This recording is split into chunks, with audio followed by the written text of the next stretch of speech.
श्री कृष्ण कहते हैं कि अगर जिंदगी में गुलाब की तरह खिलना है तो कांटों से तालमेल की कला सीखनी होगी। ये कभी मत सोचो कि आप कुछ नहीं कर सकते। हाँ, आप सब कुछ नहीं कर सकते, पर बहुत सी चीजें हैं जो आप कर सकते हैं। बस निर्धारित करो और अपना 100% दो। हर व्यक्ति का यह लक्ष्य है कि वह जो कर सकता है करे, जो बन सकता है बने, उसका जो भी सपना है वो पूरा करे। लेकिन इस समय से जो भी है उसका सम्मान करे और खुश रहे। जो मिलना है उसका स्वागत करो और जो मिला है उसका धन्यवाद। अपने गुणों को पहचानिए, इससे आपकी नींव मजबूत बनती है। लेकिन अपने अंदर की कमियों को भी पहचानिए, इससे चरित्र मजबूत बनता है। जो दूसरों को माफ करते हैं वो खुद से प्यार करते हैं, क्योंकि उन्हें मालूम है ऐसा करके मैं दूसरों पर नहीं बल्कि अपने आप पर एहसान कर रहा हूं और अपने जीवन में सुख समृद्धि ला रहा हूं।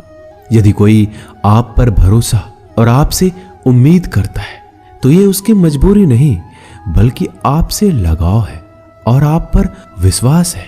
कामयाबी सिर्फ वो नहीं है जो आप खूब पैसा और नाम कमा लेते हैं, बल्कि कामयाबी तो वो है जब आप अपना लक्ष्य प्राप्त कर लेते हैं, वो भी अपने असली आनंद में रहते हुए। भूखा इंसान सारी मर्यादा तोड़ देता है और पैसे का लालची इंसान इंसानियत ही छोड़ देता है। श्री कृष्ण कहते हैं कि कभी भी खुद को कम मत समझो। आपको भी उसी ईश्वर ने बनाया है जिसने दूसरों को। आप किसी से सलाह ले सकते हैं, पर आगे बढ़ने और अपनी मंजिल पाने के लिए मेहनत तो खुद करनी होगी। हाँ, मंजिल पाने के लिए आपको मेहनत और जोश की जरूरत होती है, पर बुद्धिमानी से और सोच विचार कर आगे बढ़े। जो जल्दीबाजी करते हैं वो गिर जाते हैं। जिंदगी में आगे बढ़ना है तो खुद पर भरोसा करो, दूसरों पर नहीं। जितनी बार आप गिरेंगे उतनी बार आप उठेंगे।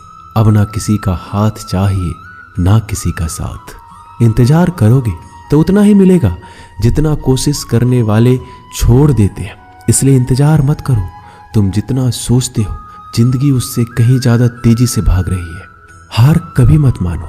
हाँ, कुछ लोग हार मान लेते हैं, पर याद रखें कि पानी में डूबने से आदमी की जान नहीं जाती, बल्कि जान तब जाती है जब उसे तैरना नहीं आता है। इसलिए हार मत मानो, बल्कि अपने प्रयास में एक्सपेरिमेंट शुरू करो।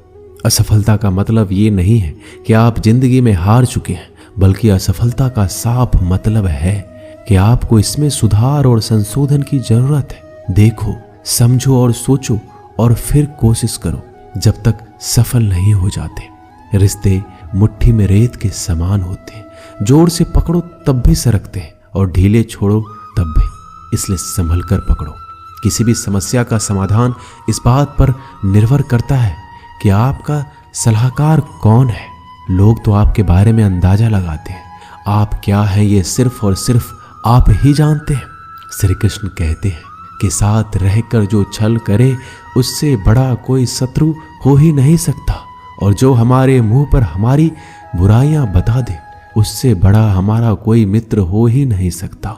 सहारा इंसान को खोखला कर देती है और उम्मीदें कमजोर। अपनी ताकत के बल पर जीना शुरू कर दीजिए। आपका खुद से अच्छा साथी और हमदर्द कोई और नहीं हो सकता। जिस इंसान की सोच और नीयत अच्छी होती है, भगवान उसकी मदद किसी न किसी रूप में करने आ ही जाते हैं। भाग्यशाली वो होते हैं जिन्हें समय और समझ दोनों एक साथ मिलती है, क्योंकि अक्सर समय पर समझ नहीं आती और जब समझ आती है तो समय चला जाता है। श्री कृष्ण कहते हैं, समझदार व्यक्ति जब संबंध निभाना बंद कर दे तो समझ जाओ कि उसके आत्मसम्मान को कहीं ना कहीं ठेस पहुंची है। अपने भीतर प्रेम रखो और सबका सम्मान करो। इसलिए नहीं कि मैं कह रहा हूं, बल्कि इसलिए कि ये तुम्हारा सौभाग्य है कि तुम इंसान हो। बस स्वयं में झांको और तुम पाओगे कि तुम्हारे भीतर भी कुछ ऐसा है जो किसी और के पास नहीं है। इसलिए इस धरातल पर जन्मा हर मनुष्य बहुमूल्य है। यदि जीवन में दुख मिले तो उसका सामना करो, या फिर ऐसे लोगों से जुड़ो जिनके होने से तुम्हारा जीवन धन्य हो जाए। कभी हिम्मत मत हारो, एक बार स्वयं पर विश्वास रखकर आगे कदम बढ़ाकर तो देखो, रास्ते स्वयं नजर आते चले जाएंगे। यदि आपका विश्वास अटल रहा तो मंजिल भी आपका इंतजार करते नजर आएगी। यदि कोई कार्य अच्छा है तो उसे तुरंत शुरू कर दो। लोगों के बारे में मत सोचो कि लोग क्या कहेंगे, क्योंकि कमी तो लोग ईश्वर में भी निकाल देते हैं। तो आप क्या चीज हो? अधिक सोचने की जगह अधिक करने में विश्वास रखो। अधिक करने की जगह सही करने में विश्वास रखो, और सही करने के लिए आपको सही सोचना होगा। अतः कम सोचो मगर अच्छा सोचो। जीवन में पैसा सब कुछ नहीं होता, लेकिन जीवन में पैसा बहुत कुछ जरूर होता है। और जो व्यक्ति बहुत कुछ को सब कुछ समझ बैठता है, अंत में उसके पास कुछ भी नहीं बचता।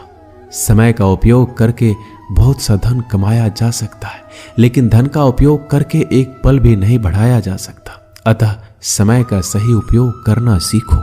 लोहे को कोई नष्ट नहीं कर सकता, लेकिन लोहे पर लगी जंग उसे धीरे धीरे नष्ट कर देती है। इसी प्रकार कोई आपको हरा नहीं सकता, लेकिन आपकी गलत सोच आपको धीरे धीरे हार के द्वार पर खड़ा कर देगी। इसलिए अच्छा सोचो और जीत जाओ। जीवन में उछलो तो ऐसे कि सारे आसमान को छू लो।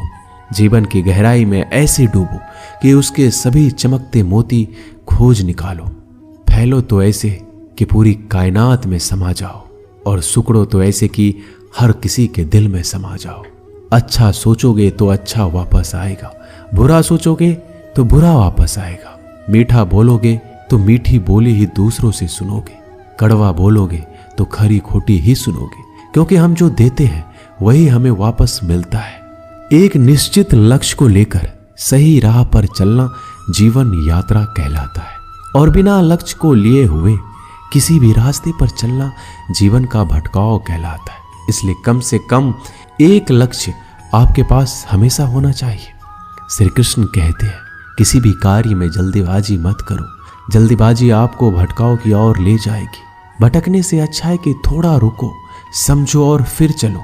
आपका दिमाग एक भट्टी की तरह है जो हर समय आपके अनंत विचारों की ऊर्जा से गर्म रहता है।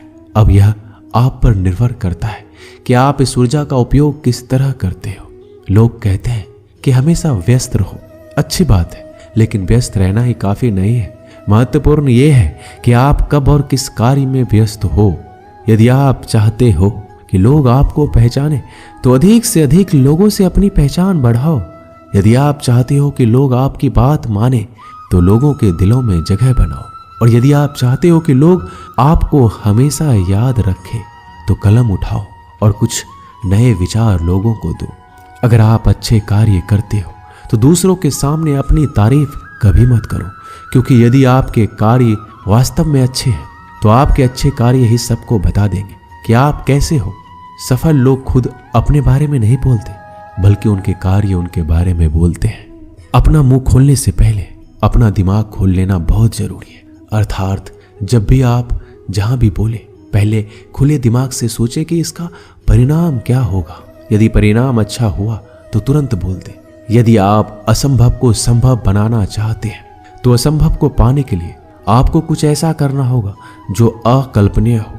यदि आप ऐसा कर सकते हैं तो आगे बढ़कर नया और अब तक जो सोचा ना गया हो ऐसा कुछ कीजिए। आज दुनिया को एक ऐसे इंसान की जरूरत है जो इस दुनिया को बदल सके। आप भी ऐसा कर सकते हैं। यदि आप खुद को इस योग्य नहीं समझते तो जरा सोचिए, अगर आप नहीं तो कौन? अगर अभी नहीं तो कब?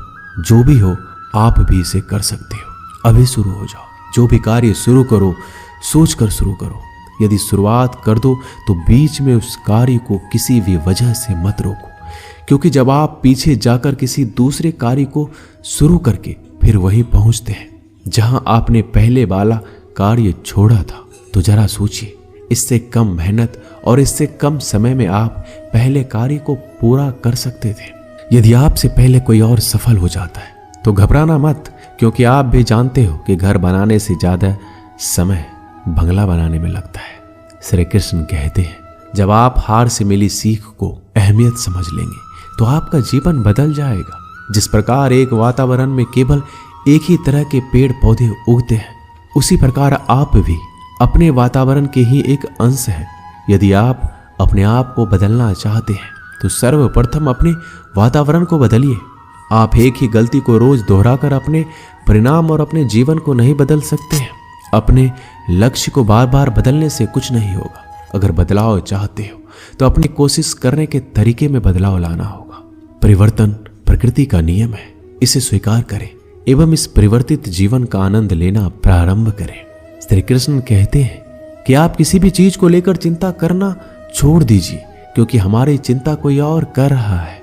इसलिए आप चिंता छोड़ उस काम पर पूरा फोकस लगा दीजिए जिससे आप अपने जीवन को बेहतर बनाने के लिए करना चाहते हैं। अगर ये सब करते हुए आपके साथ कुछ भी बुरा हो जाता है तो भी बिना रुके आपको अपनी मंजिल तय करनी होगी, आगे बढ़ना होगा, क्योंकि हमारे साथ जो कुछ भी बुरा या अच्छा होता है यह सब कुछ पहले से तय होता है। इसलिए इस बारे में चिंता करके आप अपना समय बर्बाद करेंगे और कुछ नहीं। भलाई हमारे इसी में है कि हमें बिना परेशान हुए अपने बहुमूल्य काम को तय समय पर पूरा कर लेना चाहिए। भगवान हमारे बारे में सब कुछ पहले से तय करके रखे, बस हमें चिंता छोड़ लगातार प्रयास करना चाहिए। अंत में हमें जो मिलना है वो मिल जाएगा। दोस्तों, इसे हम आपको एक छोटी सी कहानी के माध्यम से बताते हैं। एक बार की बात है, दो लड़के एक आश्रम में काम करते थे। वो दोनों अपने गुरु की दिन रात सेवा करते थे। उन दोनों लड़कों में से एक लड़की की बहन की शादी तय हो गई थी। वो अपने बहन की शादी की तैयारी धूमधाम से करना चाहता था, पर उसके पास पैसे नहीं थे। उनकी स्थिति उनके गुरु बहुत अच्छी तरह से जानते थे, पर वो भी उनकी मदद नहीं किए। जब दोनों लड़के गांव जाने के लिए तैयार हुए तो गुरु ने उस लड़के को 5 अनार दिए जिसकी बहन की शादी थी। गांव जाते समय 5 अनार पाकर लड़का बहुत दुखी था। उसे तो पैसों की जरूरत थी, वह अनार क्या करेगा। उसे अपने गुरु पे गुस्सा आ रहा था। जब दोनों लड़के गांव की तरफ जा रहे थे तो रास्ते में राजा के सैनिक इस बात की घोषणा कर रही थी, क्या किसी के पास अनार है? राजा को इसकी बहुत जरूरत है। हमने बहुत प्रयास किया पर इस क्षेत्र में कहीं भी अनार नहीं मिला। राजा की बेटी बहुत बीमार है, उसे दवा के लिए अनार की जरूरत है। दोनों लड़कों ने सोचा, हमें अनार की कोई जरूरत नहीं है, ये अनार हम राजा को दे देंगे और उनकी बेटी का अच्छा इलाज हो जाएगा। दोनों लड़कों ने अनार की बात सैनिक को बताई। सैनिक उन दोनों लड़कों को लेकर राजमहल पहुंचे और लड़कों ने अनार राजा को सौंप दिया। राजा ने उन्हें इसके लिए बहुत सारा इनाम दिया, पैसा, जेवरात और बहुत कुछ। उस लड़के की बहन की शादी बहुत ही धूमधाम से हो गई। अब उस लड़के को इस बात पर अफसोस हो रहा था कि उसने बिना सोचे समझे अपने गुरु को कोस रहा था और उन्हें भला बुरा कह रहा था। दोस्तों, मैं आशा करता हूँ कि इस कहानी से आपने बहुत कुछ सीखा होगा। बस इस वीडियो में इतना ही।